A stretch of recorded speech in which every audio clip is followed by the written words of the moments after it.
Now, I think J.D. Vance absolutely dominated the debate. He was just, his demeanor, and he was really smart.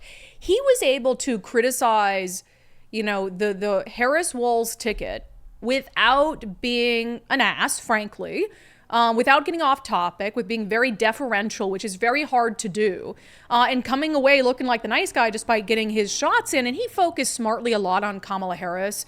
I think that's wise. Look, vice presidents don't do an awful lot, right? And Kamala Harris hasn't done an awful lot as vice president, but she is clearly, I think, in terms of Tim Walz, Kamala Harris, the easier target, right? Because you can look at the border, you can talk about, she's been in the current administration, about her economic policies. So it gave J.D. Vance this ability to sort of be kind and deferent, almost. And there was moments where he's like, I almost feel bad kind of for Tim Walz that he has to defend her record. Like, that's a very hard thing to do. So it just was, I think, an exceptional performance for J.D. Vance. Tim Walz was super nervous at the beginning. Fine. People get nervous. I mean, we talked about Dave Reichert's first debate. He was nervous as heck. And then Tim Walz definitely settled in a little bit. But I mean, that was one of the best debate performances I've ever witnessed in terms of J.D. Vance.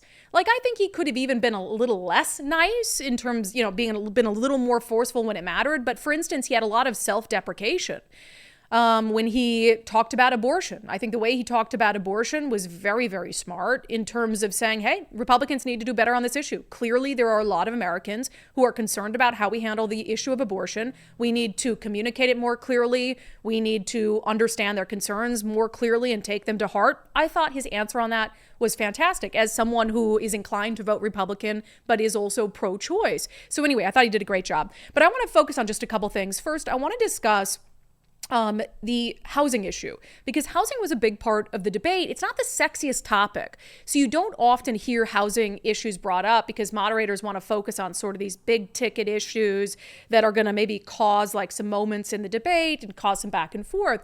So this is one of the areas where Nicole and I kind of both agree on this. I think one of the areas where Tim Walz outperformed J.D. Vance a little bit, not necessarily on the strength of his ideas, but I think J.D. Vance got caught up on the wrong thing. So I'm going to go through a few clips for you. So Kamala Harris came out with this housing plan. Basically, we're going to give people money for down payments, which is a terrible, terrible idea, which is going to drive up the cost of homes for everyone. But J.D. Vance really didn't, he got so distracted with other things. He didn't focus on that. Here's Tim Walz talking about that idea. This program that the vice president is pushing forward and bringing a new way of approaching this is something we're doing in Minnesota from that lead. We in the state invested in making sure our housing was the biggest investment that we'd ever made in housing.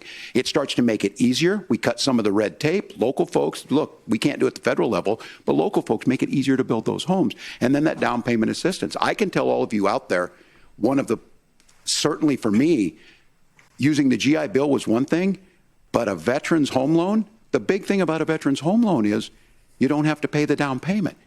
Yeah, so J.D. Vance had an opportunity to be like, well, those aren't the same thing. The Veterans Home Loan Program and what Kamala Harris is proposing, those aren't the same thing, and they're not even close to being on the same scale in order to like literally tilt home prices across the country.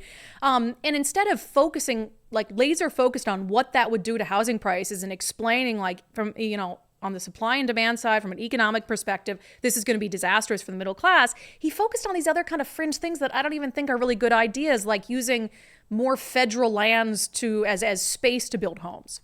Well, what Donald Trump has said is we have a lot of federal lands that aren't being used for anything. They're not being used for a national park. They're not being used, and they could be places where we build a lot of housing. And I do think that we should be opening up building in this country. We have a lot of land that could be used. We have a lot of Americans that need homes. We should be kicking out illegal immigrants who are competing for those homes, and we should be building more homes for the American citizens who deserve to be here. Okay, so that was really two things to talk about, the federal lands issue and then the illegal immigration issue, which we'll get to more in a moment. But Walz smartly turned around and basically asked J.D. Vance, like, what Fed land are you going to build on? There's not a lot of federal lands in and around Minneapolis, for example. So the issue is I don't understand the federal lands issue unless we see this, and I worry about this as someone who cares deeply about our national parks and our federal lands. Look, Minnesota, we protect these things. We've got about 20% of the world's fresh water. These lands protect. They're there for a reason. They belong to all of us. But again, this is when you view housing and you view these things as commodities. Like, there's a chance to make money here. Let's take this federal land and let's sell it to people for that. Yeah, it's just a weird point to belabor. And also he makes a good point, which is like people need, we don't have a lack of land per se if where you live doesn't matter. Like if where you live doesn't matter and proximity to work and school and all that stuff, like there's a ton of land out there. That's not the issue. Like people want to be able to afford a place to live closer to where they work and their kids go to school. And that becomes the issue, is how do we do that in a city like Seattle, for instance? So Vance talks about this issue of illegal immigration and how it's impacting the housing market. Tim just said something that I agree with. We don't want to blame immigrants for higher housing prices, but we do want to blame Kamala Harris for letting in millions of illegal aliens into this country, which does drive up costs, Tim. 25 million illegal aliens competing with Americans for scarce homes is one of the most significant drivers of home prices in the country. It's why we have massive increases in home prices that have happened right alongside massive increases in illegal alien populations under Kamala Harris's leadership.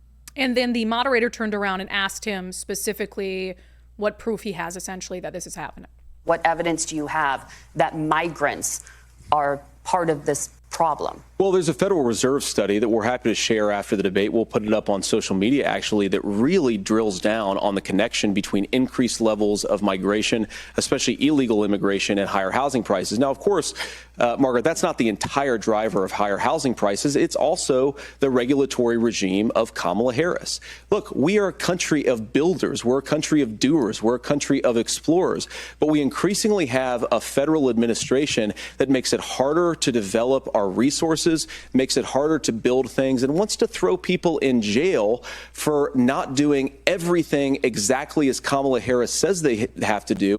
Yeah, so the regulation thing is an important part of this. There's a million things that have led to increased home prices, lack of available housing. I didn't like that the moderator so quickly dismissed an obvious issue. Like, what proof do you need? Of course, if you have 25 million, 10 million, 5 million new people in the country, they have to live somewhere. They have to live somewhere. So this idea that they're just like not occupying apartments or they're not occupying homes is ridiculous. Or otherwise, are you saying like 25 million of them are homeless? Like some of them are, I'm sure, but that's not the case. And I did look up, he did post this Board of Governors of the Federal Reserve System, where they said, given the current low inventory of affordable housing, the inflow of new migrants to some geographic areas could result in upward pressure on rents as additional housing supply may take time to materialize. And that's just common sense. If you've got a bunch of new people flooding into an area, the demand on rental units in particular is increasing, then yeah, increased demand is going to mean increased prices. So I think that's a good point. You know, his focus on regulations is good, but is it so much of a federal issue? That's what Tim Walz pointed out. What are the federal regulations? I deal with this as a governor. You can very quickly reply. I'm sorry. I get this as a governor, and I don't necessarily disagree with that in some cases, many of those are local. Many of them are state. I don't know which ones are federal, but I think whenever we talk regulations, people think they can get rid of them. I think you want to be able to get out of your house in a fire. I think you want to make sure that it's fireproof and those types of things. So which are the regulations? Because the vice president's not responsible for those. Congress writes those. Yeah, but like, as if we're talking about fire regulations, Tim Walz, as if we're talking about, oh yeah, we should deregulate home building and, you know, rental units and say that you don't have to have fire alarm. That's not what we're talking about.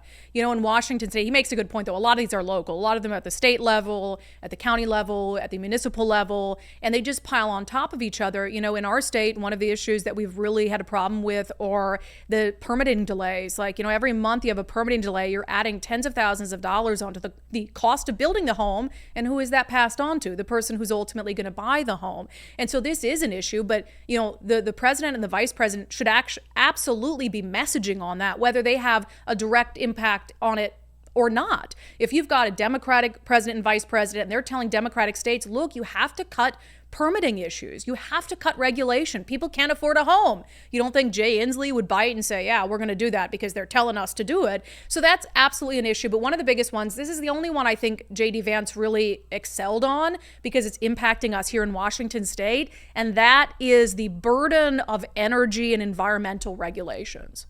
Now, you asked, Margaret, what would immediately change the equation for American citizens if you lower energy prices? As Donald Trump says, drill, baby, drill. One of the biggest drivers of housing costs, aside from illegal immigration, is, think about it. If a truck driver is paying 40% more for diesel, then the lumber he's delivering to the job site to build the house is also going to become a lot more expensive. If we open up American energy, you will get immediate pricing relief for American citizens, not, by the way, just in housing, but in a whole host of other economic goods too. 100%. So that would have been a good one for him to focus more on. I think the illegal immigration thing is a factor. It's one of many factors. But the whole Fed lands thing, he should have gone after them for the free money that quote unquote, that the government wants to throw at people to help with their down payments. So that was like the one area where I really felt like J.D. Vance didn't excel. But overall, he had a lot of good stuff throughout the debate. But on housing, they could hone that issue quite a bit more because it does impact every single American. That segment was brought to you in partnership with our friends at the Rental Housing Association of Washington. If you're a landlord in the state of Washington, small to mid-sized landlord, make sure that you become a member of RHA. It's like $600 a year, but they help you navigate this insane environment we're in. Speaking of regulations, energy burdens, all of these things, the crazy backlog that's happening with evictions, they can have your back. So rhawa.org, rhawa.org.